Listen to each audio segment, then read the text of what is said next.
Good evening, you're watching CNN News 18. I am Arunima. On the big debate, the explosive debate tonight, we are looking afresh at the national education policy and the confrontation that it has led to in the state of Karnataka. Private school associations have opposed the state government's move to revoke the NEP, and now the question is being asked whether the future of students of Karnataka is being sacrificed on the altar of politics. The political face-off over the national education policy is refusing to die down in the state. The decision by the Chief Minister to discard the national education policy in the upcoming academic year has sparked dissent within the education sector. Karnataka's Private and Secondary School Association has urged the Siddaramaiah government to fix the flaws in the NEP but keep its vision and objectives intact. Private Association further added that NEP provides students with quality education. Meanwhile, supporting the state's private association, the BJP said that the NEP is a visionary policy which is needed because it represents the roots of India and the state government should support it instead of scrapping it.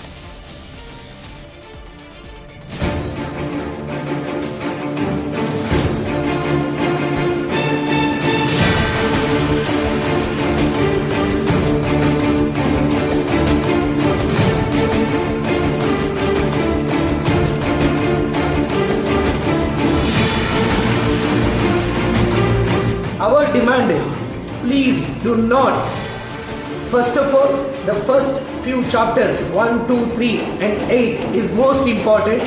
We request Karnataka government to look into the first, second, third chapter which will be in the best interest of every child of this state.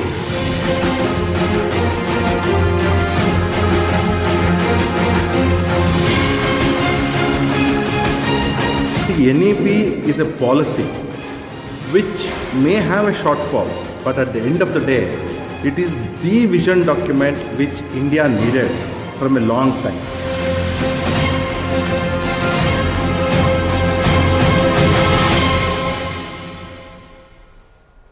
So is the Karnataka government actually trying to quote-unquote correct a flaw in the education policy? Does it actually care for the future of the students of Karnataka? Or is this pure politics at play? To debate that, joining me tonight, Prashant GS, Karnataka BJP spokesperson. Lavanya is here from the Karnataka Congress, and also Naveen Chopra, educationist, is joining us this evening. Thank you to all three of you for taking time out to discuss this very important issue. Let me begin with you, Lavanya.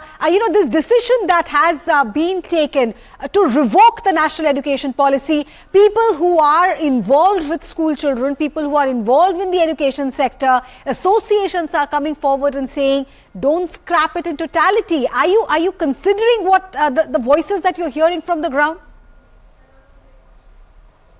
Hi, good evening. Yes, the private schools do have a bit of reservations about revoking NEP, because if you look at NEP in the totality, it is beneficial towards private institutions, private universities, which will try and go to become autonomous universities in the future. Yes, it is beneficial to them in certain context. So yes, we have heard that they have reservations about scrapping NEP in Karnataka. We have heard about that.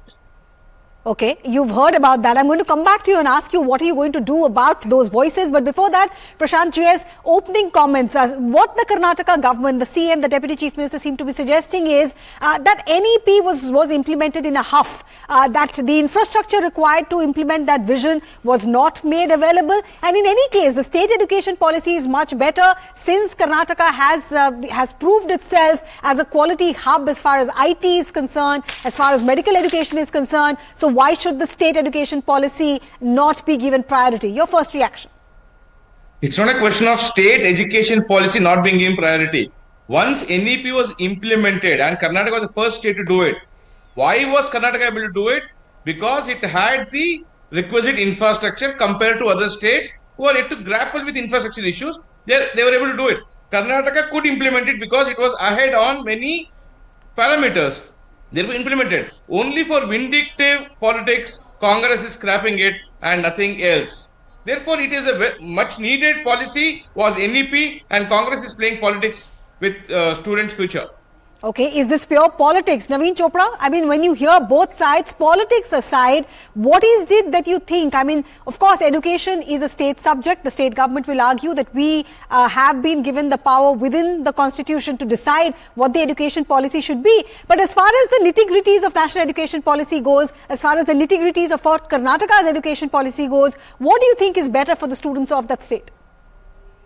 Well, let me take it from a slightly different angle quickly.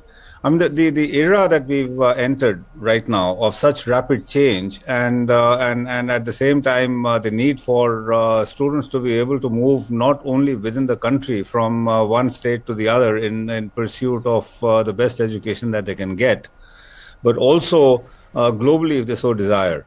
So the Indian education system has been in a straitjacket for many decades, and this is an attempt that the government has made, regardless of what label that government carried, whether it's the Congress or BJP. It's a good attempt. It also has brought in some fresh thinking. It has brought in some fresh debate. And to the extent that the state's interests are necessarily need to be, maintained in terms of the local culture, the local needs.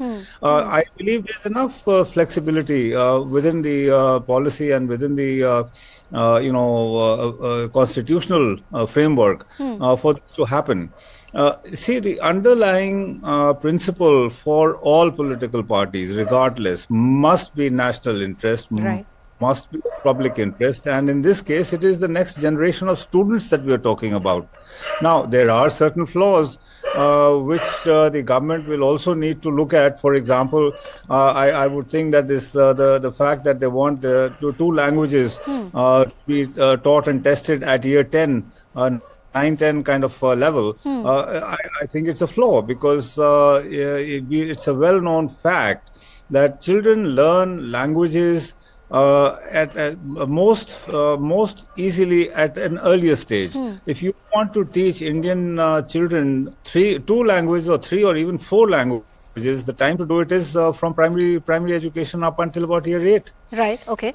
Not put in the additional pressure that you're putting in, because within the, if I were writing for the language policy, for example, I would be saying to India and the governments that look, because of the extreme resistance that the South has had to Hindi, for example, all you need to do is to make it mandatory for every North Indian to learn a South Indian language, and Hindi is rolled out in the South. Things get sorted out. Okay. Also, students who are going to grow in their career, and if they, and in the very complex and fast-changing world, if they want to take a jump on the rest of the world, for example, they should be learning multiple languages. All right. They should learn German or Chinese or whatever. Okay, Naveen Chopra, I'll come back to ask you more about what are the benefits, pros and cons. But Lavanya, you've heard the expert, and you've also heard what your political opponent is saying. Is this just petty politics, or are you actually trying to correct a flaw? Also, do address the concern that has been expressed. Are you limiting the scope for students from Karnataka, because the rest of the country might follow the NEP, while your students, if you scrap NEP, will not have the mobility to move to another state if the education policy doesn't match? Well, there are multiple points to this question. See, first of all, you're talking about are we scrapping it? There's a voice which saying no, you shouldn't scrap NEP, right? It's just one part of the private school association which is headed by Mr. Sashi Kumar, which is saying that this association does not agree with scrapping NEP completely. But last year, July 13th, 2022, there was an association of private schools which was headed by Dr. Ajakala Girisha Bhatt, who objected to NEP that was being brought about by the BJP government at that point of time. So there is another set of private school associations which are saying, we do not want NEP.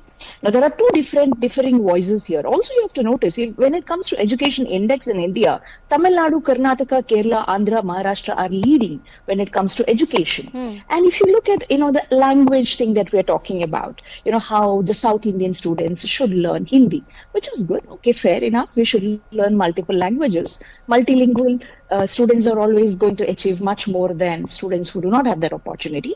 But then if you look at it, This is the fourth decade of Bangalore being the Silicon Valley of India, right? The fourth decade of students from Hindi-speaking states who are coming to Karnataka to seek jobs, to study here. Why is it that in the 4 decades that multiple governments of Hindi-speaking states have not deemed it fit to make sure that their child studies either Kannada or Telugu or Tamil? Okay. Why is that disparity? Why is that outrage happens when South Indian states are saying, hey, you know what? Stop imposing that one language on us. I think you should also be polite enough to learn our language. There's a huge outrage about it, right? Okay. Prashant GS, you want So to... this is another question. You want to respond to that, Prashant GS? I mean, is this about Hindi imposition? Is this about taking the best of both worlds? The state education policy and the NEP both might have something good to offer. So is the Karnataka government only trying to bring the best of both worlds by bringing in a new policy? See, firstly, there is no Hindi imposition at all. NEP always talks about teaching students in local language or mother tongue. The emphasis is on learning in local language. There is no imposition of Hindi at any level. It's only a figment of imagination by the Congress to say that now we are imposing Hindi by NEP. Definitely not. Let my friend Lavanya Badal go through the NEP and point out a single document or page which says that Hindi will be mandatory. I'm sure she won't be able to. Therefore, that argument of Congress that imposition of Hindi is baseless. And coming to whether Karnataka is trying to have the best of both worlds, see, firstly, you need to understand that there is no necessity for Congress to be vindictive here and scrap the NEP. If at all they find that some portions of it need to be tweaked or altered for the betterment of students, let them put up a proposal and alter them to ensure that students get better quality education and not keeping in mind the vindictive nature of Congress politics to please the political masters in Delhi. Lavanya wants to come in. NEP. Lavanya wants to come in. Lavanya, when you come in. Yes, I'll come back to you, Prashant. Lavanya, when you come in, do also answer. If this is not vindictive politics, why is it that Kerala not ruled by BJP, Tamil Nadu not ruled by BJP, Karnataka now not ruled by BJP, West Bengal not ruled by BJP? Why do only these states have a problem with NEP? Well, first of all, you have to understand this is on a concurrent list. When it is on a concurrent list, both the central government and the state governments have an equal voice when making a decision. Now, if you're going to roughshod and railroad the states and say, hey, you know what, it is going to be my way or the highway, then there is going to be a problem. When states are going to come back and tell you, hey, this is not going to work for us, it is the duty of the central government to sit and have a discussion as to which parts have to be changed. You cannot come back and say, hey, you're being vindictive. All the states want something good for their students. They are all thinking of planning a better future for their students. Also, let me tell this. When he's talking about, the BJP spokesperson was talking about Hindi. So page 30 to 36 talks about Hindi and Sanskrit, how both these languages will be taught to our students right from 3rd standard onwards. If you look at the NEP document, page 30, sir, let me please finish. I'm not going to interrupt you. From 30 to 36, it talks about how Sanskrit will be taught to our students from the class 3rd standard and also Hindi. That's an additional burden for students. For a student, for example, who comes from coastal Karnataka, he has to learn his mother tongue, he has to learn Kannada, he has to learn English, he has to learn Hindi and Sanskrit, sir. You're putting this additional burden. But Lavanya, I'm sorry, I'm interjecting. Lavanya, I'm sorry, I'm interjecting. But can you come in on that point that Naveen Chopra made, where he said he's an educationist and he said that primary children are best suited to pick up multiple languages. So why are you looking at it as an imposition? Because educationists seems to suggest that it's a benefit for them to pick up as many languages as possible. Absolutely. Arunima, how many languages did you learn in your school? Let me tell you, I spoke a different language at home. I studied 2 languages from my neighbors. I had to learn Kannada, I had to learn Hindi, I had to learn English. So how many languages does a Hindi-speaking state student learn under NEP? Okay. This disparity is what we are talking about. Okay. Okay. Naveen Chopra, you want to come in? Of pressure. Naveen Chopra, you want to come in? This is being seen as an imposition. Learning languages. Yeah, but that should not be the argument for that you're proposing. I mean, in the sense, if the Hindi states are not teaching those languages, then you should be campaigning that the Indian Hindi states should be teaching at least one South Indian language from primary school upwards. And when the Congress was in power for so many years, I mean, that didn't happen. In fact, the entire conflict that has remained within the south and the north is artificial and is political at its root. It's a very strange phenomena that in a civilization, and we are a civilization, we are not a country, in a civilization where there is a cultural or civilizational similarity all the way from actually Afghanistan down to the tip of Kerala, we have this kind of an issue that is erupting because it's a round robin of musical chairs that is happening. Public interest comes secondary. So there's no doubt, at least that there is some element of politics that is involved in this, and rightly so. I mean, politics is the way that society progresses. Politics is where debates happen, and politics is where change happens. But within the framework of the fact that Indian education has been straitjacketed for decades and decades with fixed curriculums that didn't change for many years. At least there is now an attempt to change that. So there are items that are very good, and there are some areas that need to be improved. And any education policy anywhere in the world, if it is going to be successful, has to be dynamic, has to be constantly evolving based on what's happening in the world. And the world is changed to such an extent that 2 years are alike. Okay. No 2 years are alike. Prashant, I know you want to come in. When you answer this, what Lavanya was pointing out, is it time for the Ministry of Education, the central government, then to get everybody on board and try and resolve, because ultimately it's the future of our students at stake, be it in Karnataka, be it in Madhya Pradesh, or be it in any other part? Correct. See, ironing out differences can be done provided the state government here, led by Siddaramaiah and D.K. Shivakumar, are not vindictive and make statements saying you're scrapping NEP. They did not even put up any proposals to say this needs to be changed. No, and I think, like how Lavanya was trying to bring out, saying that Hindi and Sanskrit will be taught as imposition, I think by reading NEP, the Congress's problem is at chapter 22, which is dealing with promotion of Indian languages, arts and culture. I think Congress has a problem with that mostly. They're not opening up on that because for them, India's heritage, culture, arts and culture have no place. They want only for example, if you take history, Congress only want one portion of history to be studied by students, and they want to glorify their masters. They're probably to do this, they're opposing this as a macro level to say we will scrap NEP. Okay. Otherwise, they have not even come out with a single suggestion to say this needs to be altered. They have not even put it out saying that, look, of the policies, we have 10 issues. This can be sorted out in this particular manner. Nothing of that sort. Okay. They come out, openly, brazenly give a statement saying we are scrapping NEP. Why? Why this high-handedness attitude? You're playing the students' future. Respond to that. Yeah.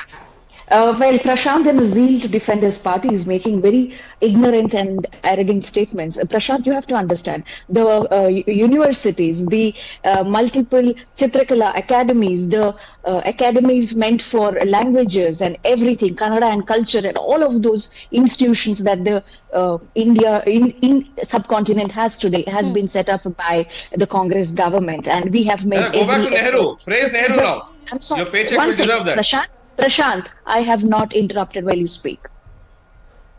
Okay? Yes, and we are very faithful to our masters like Mahatma Gandhi, whom the RSS killed, Prashant. We are not afraid of saying that. Take your statement back. There was a court of law. The court has found RSS not guilty of anything. Your statements now have to be taken back. You have taken a statement.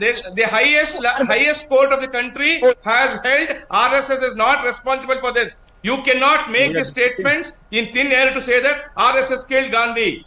You can't make these statements. Okay, Lavanya. Please refer to the judgments. Please refer the law. Please understand what the courts have told. All right, Prashant, you made your point. Lavanya, I'm running out of time. Lavanya, I'm running out of time. If you want to make any clarification, please do that now, because I'll give the final word to the educationists then. Psychology of RSS that killed Mahatma Gandhi. You may be proud of it. We are ashamed of it. We are proud of our masters like Mahatma Gandhi. Okay, the politicians on the panel have made their point, but the educationists on the panel, sir, very quickly, if you could sum up, the politicians have made their point of view very clear. This is becoming, a political battle, but ultimately, are the future of the students of Karnataka, is the future of the students of Karnataka at stake at the political altar? Are you asking me? Yes. All right. I mean, well, I was trying to say, actually interrupt in between and say, look, this is about education. Let's stick with education. Yes. All the other statements and positions can be debated in the electoral field, and there's an election coming up, so it'll be good to watch. But within the education space, I mean, it's the future of the country, it's the future of these youngsters. Everything else needs to be put aside. Right. Need to think only of what is best for your child. Oh, absolutely. We need to, each one of us need to think what is best for our child. They're the future of our country. Let's set politics aside, political differences aside, and try and figure out what is best for a child in North India, South India, East India, West India, ultimately children of India. I appreciate all three of you taking our time, debating and putting out your point of view on this very crucial issue. So, politics is being played out, or is this an attempt to really help the student of Karnataka? The jury is out on that, and you can share your point of view with us on our social media handles. But there is another big story that we want to attract your attention to. Almost a month after communal violence killed 6 people in Haryana's New, communal tension is back in the area. New district administration has denied permission to the Vishwa Hindu Parishad to carry out its Jal Abhishek Yatra tomorrow, while VHP is adamant on conducting the Yatra, citing last day of the holy month of Sawan. Haryana Chief Minister Manohar Lal Khattar has said the decision has been taken to maintain law and order situation in the area. Khattar further said devotees can perform rituals at the temple. Meanwhile, Section 144 has been imposed and internet services have also been suspended in New. Till tomorrow, security has been beefed up. And I'm being joined by Mamta Singh, ADGP Law and Order of Haryana. Ma'am, thank you so much for taking time out. Let me begin by asking you, how is the police really preparing? Because VHP has said they're going to go ahead with this yatra on Monday with or without the police's permission. See, Arnima, there is a clear decision that Yatra is not allowed. The request has turned down. We have categorically stated that Yatra is not allowed in view of the sentiments which are there. Though life is back to normalcy, but sentiments are still there. More to it, there is a G20 summit also. Sherpa meet is there in Tauru from 3rd to 7th. So in view of the prevailing situations, we have turned down. So we have made all the arrangements to ensure that peace and harmony is maintained, and there is no disturbance to the law and order prevailing in the district. But is the police bandobast only in New, or are you also monitoring neighbouring districts like Gurgaon, Palwal, Faridabad? Because last time around, a lot of people who participated in the yatra supposedly came from outside New. See, police bandobast is across state. Though these areas are more disturbed because these are the affected area. The Palwal, Gurgaon, Faridabad, Rewari, they were the affected area last time also. These areas saw certain incidents. But the alert is all across. Even the neighboring states also. We had a coordination between the neighboring state head of law and order also. So they are also at their guard. So you're saying that suppose somebody, because New shares a border with Alwar area also, so if anybody is trying to enter New on Monday from Alwar or from Faridabad or Gurgaon, people will not be allowed to enter New on Monday. There is Section 144. So are you going to stop people at the border itself? See, we have requested the head of the different districts, whether within Haryana or outside Haryana, the neighboring states, we have requested them to talk to the people, engage them in dialogue, tell them that since the prevailing situation, in view of the situation, we have not turned down the permission. So they should tell them that because permission is not there, so they should not move towards Haryana if they are coming from outside Haryana, and towards New if they are coming from other districts. And they should take all the measures to ensure that there should not be any group mobilization movement of the people towards New. Okay, but ma'am, VHP and the organizers of this yatra, they say that because this is a religious event, this is a religious yatra, they don't need anyone's permission. They only need to inform the police, and they have given that information. So now it seems they are adamant on going ahead and completing the yatra on Monday. See, whatever they are saying, it is their point of view. So I should not and I will not comment upon their point of view. But as a law enforcement agency, whatever situation, on the basis of situation analysis, whatever we have decided and whatever we thought is the right to do, we are doing that. So at this stage, we do not find the environment conducive for the kind of yatra which was earlier happened. So that we have taken a decision and we are sticking to that decision, and we will take all the measures to ensure that the peace and tranquility of the area is maintained, harmony is maintained, and there should not be any damage to the same. Okay, if I heard you correctly, you said that you're going to encourage policemen on duty on Monday to convince people, if they're wanting to come for this yatra, to not participate given the law and order situation. So are you only looking at dialogue? Is police looking at dialogue as the only way, or should we also be prepared for some action, preventive detention, for example? Our total effort is to request the police, to appeal the public to cooperate with police, and sentiments, we respect sentiments, but they should also respect that ultimately it is the social harmony which matters a lot.